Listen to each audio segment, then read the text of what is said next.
हेडलाईन्सचे प्रायोजक आहे NBC bearings, लांब पळण्यासाठी। वयस्कर माणसाची किंमत न करणारा अजित पवारांसारखा माणूस नाही। सख्खे बंधू श्रीनिवास पवारांकडूनच अजित पवारांवर हल्लाबोल। मोठं करणाऱ्या शरद पवारांनाच घरी बसण्याचा सल्ला देण्यावरून हे टीका। श्रीनिवास पवारांना बारामती विधानसभेसाठी पुत्रमोह। योगेंद्र पवारांना उमेदवारी देऊन पवारांच्या आणखी जवळ जाण्यासाठी श्रीनिवास पवारांकडून अशी वक्तव्य। मिटकरींचं प्रत्युत्तर। अजित पवार त्यांच्या कर्मानं मरतील, पराभवाचा धनी आपण व्हायला नको असा शिंदेंचा सल्ला। शिवतारेंचा दावा तर शंभूराज देसाईंनी शिवतारेंचा दावा फेटाळला।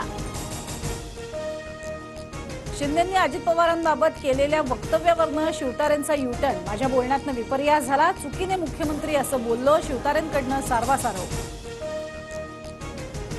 सुशीलकुमार शिंदेंकडनं प्रणिती शिंदेंची उमेदवारी जाहीर। प्रणितीला दिल्लीत पाठवायचं, सुशीलकुमार शिंदेंचं सोलापुरात वक्तव्य। हिंगोलीमध्ये ठाकरे आणि अंबादास दानवेंमध्ये बंद दाराआड चर्चा। हिंगोली लोकसभेच्या जागेवरनं चर्चा सुरू असल्याची माहिती।